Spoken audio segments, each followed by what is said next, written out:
the Speeding Bulletin. My name is Steve Younis from supermanhomepage.com. This is all the Superman related news there was for the week January 30th to February 5th, 2009. I'm back from my holiday, hope you didn't miss me too much. Let's jump straight into our movie news. On February 4th, Time Warner held its fourth quarter 2008 earnings conference call for shareholders. During the call, Time Warner's President and Chief Executive Officer Jeffrey L. Bewkes referred to Time Warner's desire to develop ongoing film franchises and specifically mentioned The Man of Steel. In TV news, the CW was so happy with the performance of recent Smallville episodes that they issued a press release touting the winning numbers and growing audience. According to the release, Smallville continues to build week to week in key demographics.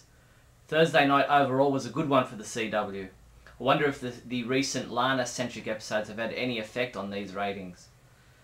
The Fresno Bee scored an interview with Cassidy Freeman, who plays Tess Mercer on Smallville. She discusses what it's like playing Tess, who she describes as a complex character. She said, "People who are fans of this genre keep asking me whether she is good or bad. I'm not sure if she even knows." Peter McDermott has updated our Smallville episode guide with his summary of last week's Season 8 episode Power. While Neal Bailey and Douglas Trumbull have written their reviews for this same episode, both guys absolutely hated this episode, giving it our lowest rating, a 1 out of 5. The 14th episode of Season 8 of Smallville, titled Requiem, aired in the US on Thursday, February 5th. In this episode, an explosion at Luthor Corp injures Oliver, who suspects Lex is at fault. But Clark and Lana discover the culprit is Oliver's former employee, Winslow Schott, a toy maker harbouring a grudge against his old boss. Look for our episode summary and reviews over the next few days. In comic book news, the colorist of Trinity, Peter Pantasis, was interviewed by Comic Book Resources regarding both his role in the series and what a colorist's responsibilities generally are. It's an interesting look at an often overlooked part of comic book art. Lex Luthor and Power Girl appeared in issue number 1 of Batman the Brave and the Bold. Batman teams up with Power Girl to battle Lex Luthor. In the issue, the good guys discuss Luthor's relationship with Superman, but it remains to be seen if Superman will appear in either the comic book or on the Cartoon Network show. Newsarama.com revealed that James Robinson and Greg Rucka will be the new regular writing team on Superman World of New Krypton, beginning with the first issue. The 12-issue series, the first issue of which hits comic book shops on March 11th, was originally slated to be written by Andrew Kreisberg. A few days later, Kreisberg told Comic Book Resources that he had to quit over timing issues. He said that to make it all fit in with the other Superman books meant that all the writers needed to get together for conference calls and a big story meeting in New York. He just didn't have the time to do it all. In an extraordinarily lengthy interview with IGN, Grant Morrison explores the meanings and ramifications of Final Crisis. He talks about the meanings behind many of the creations and explores myth as interpreted by his work. Speaking of Morrison, according to Superhero Times, Grant is unable to attend this weekend's New York City Comic Con, where he was scheduled to be a guest of honor. Morrison had to pull out due to family issues. However, DC Comics will have a very strong presence at the New York Comic Con. DC has a full schedule of panels and a plethora of current and past DC writers and artists planning to attend. The New York Comic Con is on from February 6th to 8th at Manhattan's Jacob Javits Center. Superman comics we reviewed this week included Superman 684, which was reviewed by Adam DeChannel, who rated it a 4 out of 5, saying, "As a chapter of New Krypton, this is setting up even more twists, and James Robinson is showing his strengths by amping up what otherwise was a story laid to rest." Barry Fryman reviewed Final Crisis number 7, saying, "My last words on the Final Crisis story, overhyped and under-executed," and he gave it a 2 out of 5. Trinity number 35 was reviewed by our own trinity of reviewers, with Jeffrey and Neal giving this a 1 out of 5, while Barry liked it a little bit better, giving it a 3 out of 5.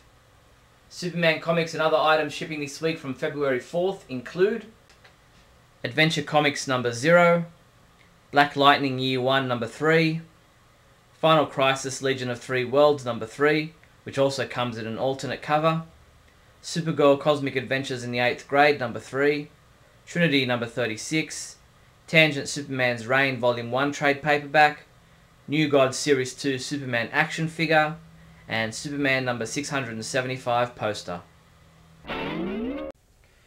According to Toy News International, DC has rush solicited a Marlon Brando Jor-El figure at 1/6 scale. Priced at $195 US, The figure sports the image of Brando as he appeared in the Superman films with the classic garb of Donna Krypton. It will be available from February 11th, 2009. The Superman homepage received images of Lex Luthor from the upcoming DC Universe online game.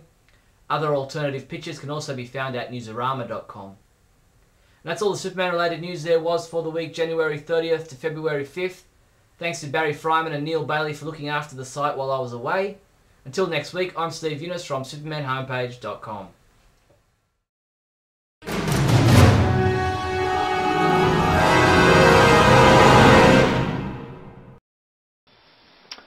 Comment board people. Comment board people. Come on.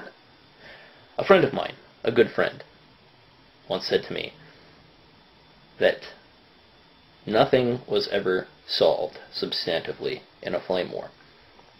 World hunger, wars, nothing. And he's absolutely correct. As a mod, it gets very, very tiring to go on there after writing a review for free. And we do it for free. I don't know if you know that, but we don't get anything really except for your guys' accolades. And, you know, you go on there, you write your review, you give your opinion, and people can take it or leave it. And then you go on there and you and it's Superman 68543219. And he says, your mother was a cat, and your dad jumped out a window, and your feet smell like poop, and your position on this review makes it so that you should evacuate the human race. Well, and then you write, well, hey, buddy, you know, I respect your opinion, but that's kind of singling other people out. And or more commonly, someone will step up to defend a given reviewer, be it me or somebody else, and then that person that originally attacked the other person will suddenly go, well, your mother stank of elderberries, blah, blah, blah, and flame wars will erupt. And then you step in as a mod and you say, guys, that's a comic book, you know? And you got to respect the fact that here on this site, everybody has to be good to each other. And then they'll start, oh, freedom of speech, freedom of speech. I can say whatever I want, you know? And not realizing that it's kind of like saying, screw you, you a-hole, on somebody's front lawn, given that, you know, for all intents and purposes, the Superman homepage is private property, even though we try and make it a public service. It's like going on to Steve's lawn and saying, Steve, you... That's a good idea. I should file that away. One of these years.